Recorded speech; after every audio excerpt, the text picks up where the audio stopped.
learn so he can recall Ace. Too late, buddy. The Straw Hats depart Water 7 on their brand spanking new vessel, the Thousand Sunny. Along with the new ship, they also have a new companion, Frankie. With a bounty on his head, Frankie decides the pirating life is for him and joins the crew. Everyone else has new bounties as well. Luffy's has risen to 300 million, and Zoro's has risen to 120 million. Robin is at 80,000.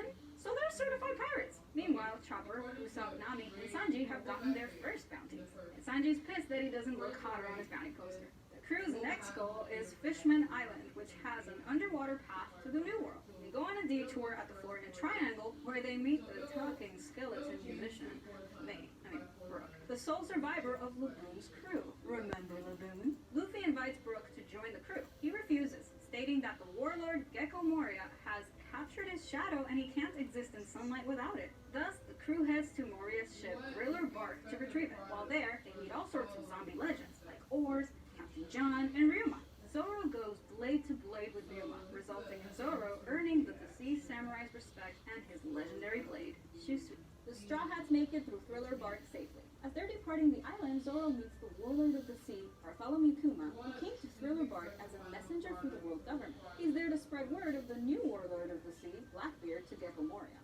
Kuma tells Zoro that he plans to destroy the Straw Hats, as he was ordered to annihilate Thriller Bark. Zoro stops this from happening by showing Kuma his absolute dedication to his captain. The crew departs Thriller Bark with their newly freed friend Brock. On the way to Fishman Island, they run into two actual fishmen, Kami and Paprika, who need assistance in rescuing their friend from the slave trading group, the Rosy Fish Riders. Upon attacking the group, the crew finds two shocking reveals. Kami's captured friend is none other than Hachi from Arlong's crew, and the Rosy Fish Rider leader's face looks exactly like Sanji's wanted poster. Duval, Sanji's unfortunate doppelganger, is also aware of this similarity. Marines has been hot on his tail since the unveiling of Sanji's poster, making his life a living hell. Sanji has a fix for this little dilemma. In a moment that would make handsome Squidward proud, Sanji kicks Duval's face hard enough to change the actual bone structure, thus making him handsome. Following his facial reconstruction, Duval has a change of heart. He frees Hachi and pledges loyalty to Sanji. Remember to always thank people that make you feel like a stud.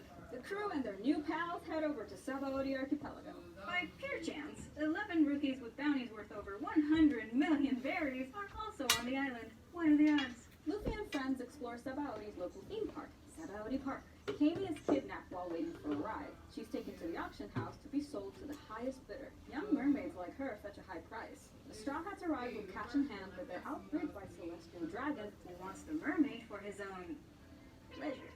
Luffy, the last to arrive, sees the purchase being made and decides the best course of action is to punch the buyer in the face. I can't really argue with that. But his actions inadvertently cause a fiasco. The Celestial Dragons are brutal despots, and they bring all their firepower down on Luffy. This brings Admiral Kizaru, Kuma, Sentamaru, and multiple robot clones of Kuma called Pacifista to the island. While those folks are still in transit to the island, Luffy meets a surprise guest among the people being auctioned. Goldie Roger's right-hand man, Silver's Rayleigh. Rayleigh gets the situation under control by knocking everybody out through sheer willpower. By sheer willpower, I mean hockey, of course.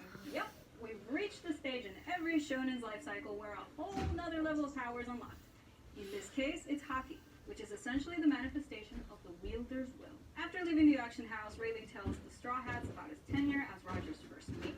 Afterward, he offers to give the Thousand Sunny a special coating, which would provide the Straw Hats passage to Fishman Island. All he needs for the task is 3 days. Meanwhile, the world government announces that Ace will be publicly executed for his crime. Predicting that the Whitebeard pirates will attempt to rescue Ace, Marines begin to gather forces at their headquarters, Marineford. The forces summoned by the Celestial Dragon arrive, and they're gunning for the Straw Hats. Amidst the battle, Kuma whispers in Rayleigh's ear, "I work for the Revolutionary Army. Since we have a connection, I want to help this group." Not the best pillow talk, but it'll do. Despite their best efforts and the assistance of Rayleigh, the Straw Hat pirates are defeated. Rather than killing them, Kuma separates the crew, sending each one to a different island. Most importantly, Luffy lands on Amazon Lily, the island of women.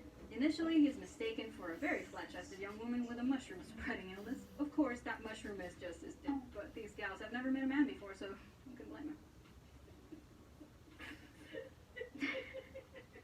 The island's leader, one of the 7 warlords and woman of the world, Boa Hancock, returns to the island. Upon encountering Luffy, she sentences him to death by combat against her 2 sisters. Despite the challenge, Luffy emerges victorious, even earning Hancock's trust. In fact, he earned a bit more than trust. Hancock has become smitten with Luffy. Can I just comment?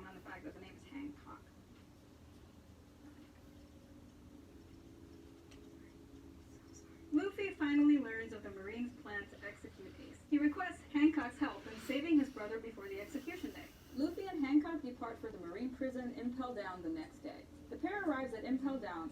Ace is being held on the penitentiary's 6th floor, so Luffy has to make his way through 5 other floors to reach him. Along the way, he